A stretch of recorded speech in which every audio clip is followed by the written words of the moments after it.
Muito bem, vamos seguindo o nosso estudo que estamos fazendo na carta de Paulo a Judas.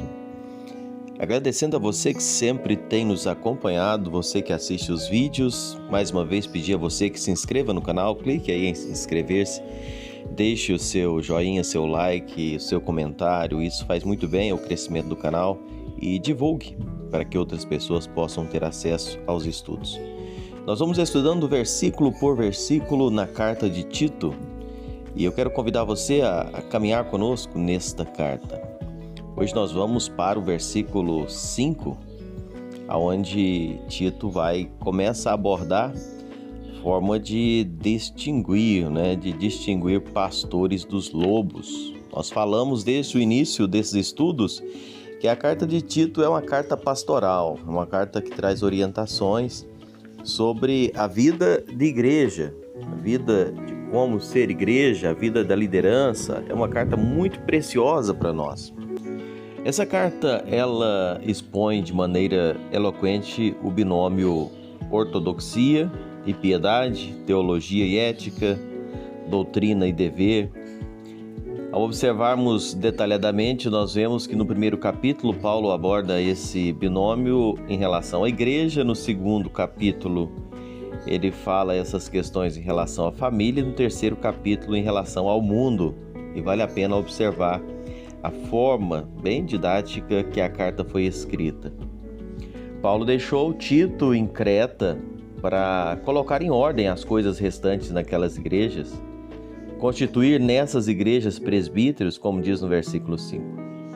A palavra grega que Paulo usa aqui significa colocar em linha reta, colocar em ordem, endireitar. É um termo médico também que poderia ser usado quando falava em um membro torto, você organizar, realinhar. E a palavra restantes significa, não é?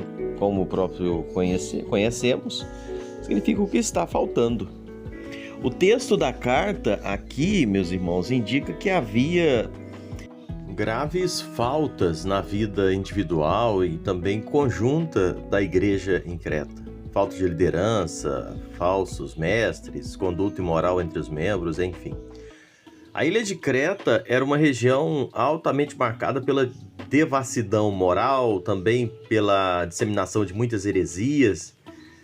E dessa forma a igreja era atacada constantemente, com perigos mortais mesmo. E somente uma liderança bíblica, moralmente sadia, que poderia fazer com que a igreja resistisse a esse cerco ameaçador.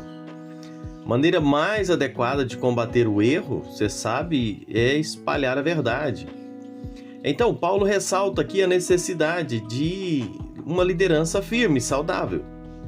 E ele começa dizendo que a liderança da igreja deve ser composta por um colegiado. Paulo determina a Tito aqui que constitua presbíteros em cada igreja.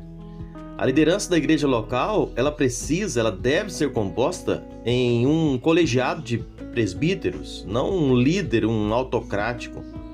Assim como a igreja de Jerusalém tinha uma pluralidade de presbíteros, lá em Atos 11:30, Paulo também constituiu presbíteros nas igrejas, Atos 14:23. Essa mesma prática ela deveria ser repetida em todas as igrejas de Creta. Aqui no capítulo 1, no versículo 5, Paulo fala isso. Então lembremos, liderança da igreja é um colegiado. São várias pessoas trabalhando, não é um líder, alguém que domina. A liderança da igreja não é uma hierarquia também. Paulo usa o termo presbíteros no versículo 5 e no verso 7 fala de bispo para se referir à mesma pessoa. Lembremos, meus amados irmãos, o bispo não é um ofício superior ao presbítero. Os dois termos, tanto presbítero como bispo, são usados para descrever o mesmo líder. Atos 20:17 e também no versículo 28 esclarece isso para nós. Assim, o presbítero e o bispo são termos correlatos que destacam características distintas do mesmo líder. O termo presbítero refere-se à maturidade, à experiência do líder, enquanto o bispo fala a respeito da sua responsabilidade, da função de supervisão pastoral. O bispo, com o tempo, passou a descrever uma pessoa que supervisiona uma diocese, um grupo de igrejas, de um distrito, mas a palavra não tem esse significado no Novo Testamento. O modelo bíblico é de vários bispos em uma igreja, em vez de um bispo supervisionando várias igrejas.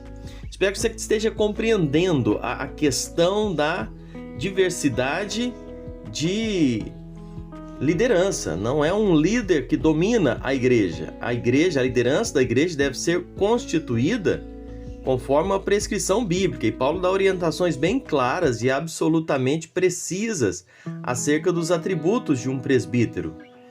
Capítulo 1, dos versículos 6 a 9. A característica do presbítero, mencionada pelo apóstolo, tem mais a ver com a vida dele do que com o desempenho dele. Isso vale a pena observar. A vida do líder é a vida da sua liderança, porque a vida, ela precede o ministério, é a base. Então isso precisa ser orientado e entendido.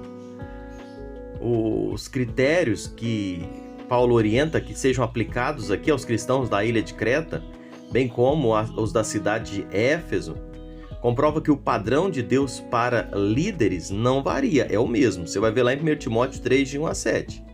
Tanto as igrejas das cidades, quanto cidades grandes, quanto cidades pequenas, precisam de pessoas piedosas para cargos de liderança. Uma outra coisa importante aqui, e vale a pena mencionar, que o presbiteriado ele pode ser legitimamente desejado. 1 Timóteo 3, 1 fala. Mas só o Espírito Santo pode constituir alguém como bispo sobre a igreja. Atos 20 e versículo 28. A principal função da liderança da igreja é alimentar o rebanho com a palavra. Paulo diz que o bispo é um despenseiro de Deus. Olha o versículo 7. Ou seja, quando ele usa a expressão despenseiro de Deus, ele está dizendo alguém que fornece o alimento na casa. 1 Coríntios 4, versículo 1 e 2. Sua função principal não é cuidar da administração das mesas, mas cuidar da administração da palavra. Há duas diaconias fundamentais na igreja, a diaconia das mesas e a diaconia da palavra. E cabe ao presbítero dedicar-se à diaconia da palavra, porque o presbítero é também o pastor do rebanho. Atos 20 e 28. Aquele que cuida das ovelhas, conduz pastos verdejantes. John Stott diz que essas são metáforas que bem caracterizam o ministério da palavra de Deus, que abrange tanto o ensino da verdade quanto a ação de refutar totalmente o erro. Então que nós possamos entender bem a questão de liderança, a questão do presbitério múltiplo. Não é um pastor que domina a igreja, são vários irmãos trabalhando unidos na liderança de uma igreja, é um presbitério múltiplo. E a função da diaconia, existem aqueles que estão na diaconia da palavra, que servem, que ministram a palavra, e aqueles que estão para cuidar das mesas, usando a essência dessa palavra, aqueles que prestam os demais serviços. E assim a igreja caminha, cada membro com a sua função e todos para a glória de Deus.